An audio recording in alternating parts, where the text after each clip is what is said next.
like it's setting the best example. And our next speaker is Paul Marrow. He's going to be telling us about names, so maybe it's just going to be all about cakes. I don't know, we'll find out. Thank you. My name is Paul, but there's not going to be any Pauls in my talk, or any cakes. There's also no slides, but I will talk about names anyway. Okay, yeah, here's my name again. I think names are important. Why do I think they're important? Well, one thing is, and I'm going to go straight into my next slide, which I can't see, is that they last.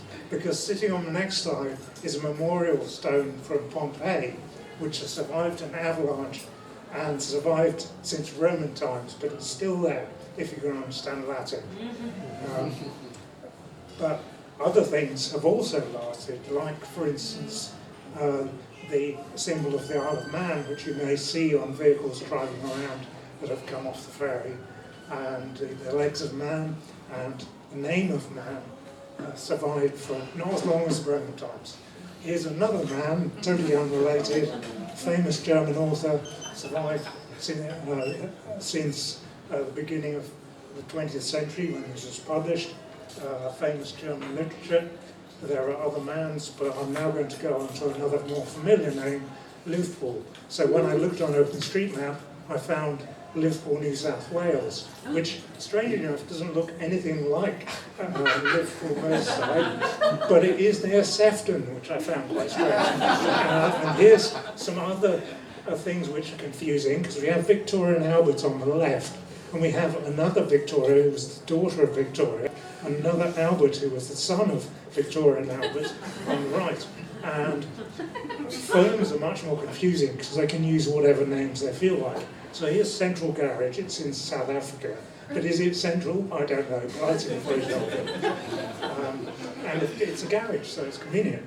But streets also have names, but when they're in Malta, they have names in Maltese, which is very hard to understand. And here is Straight Street, and I don't know whether it was even straight, because there's a lot of streets which are very narrow and wiggly. This is not a street, but it's some sort of establishment I saw in Malta.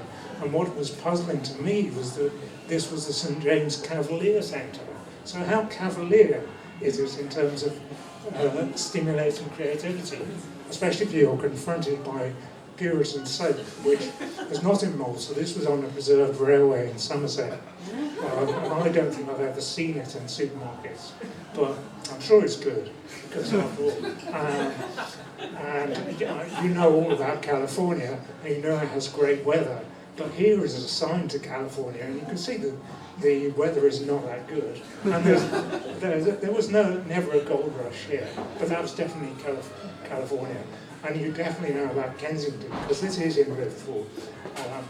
But various other Kensingtons are around, one of which outrageously calls itself a royal borough. This is the royal borough of Kensington and Chelsea, and is a lot more wealthy, and possibly is older. But it's not the only Kensington. There's another one coming up in the next slide, if I can get the next slide to appear. But anyway, there is. Yeah, here we go, Kensington. This is a suburb of Sydney in New South Wales, but in Australia there's another 4 Kensingtons in different states. So there's a lot of duplication of names going on here, but you don't have to be original. After all, we've already found out about Liverpool. Was Liverpool named after the live birds, which is on the live building? Clearly not, because they came after Liverpool was founded, which was a lot of centuries ago.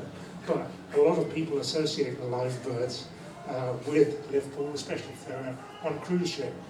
So I'm going to go away from cities to St Kilda, which is an archipelago in the Outer Hebrides. Is it named after a person called Kilda? No, it isn't, because that never was. But it is in the Outer Hebrides, the only local authority in the UK that uses Scots Gaelic as its name, which is why I've put it there, and I've also put it in English so you know what it is. And here's its flag. There's another St Kilda, it's in Melbourne in Australia, and you can go there by a historic tram like this one. I was coming back. So we should have trams in Liverpool, but we don't. What they do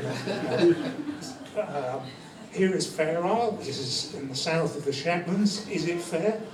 Probably not, because you can't. If you order things online, you can't get things delivered there. It's too isolated. That's why I put Is it fair. If you go to the north of the Shetlands, you come to Unst, which is by far the end of the road. It has a road. It's a numbered British road, but when you get to the end of it, it's the most northerly road in the British Isles, and it's definitely the end of my tour.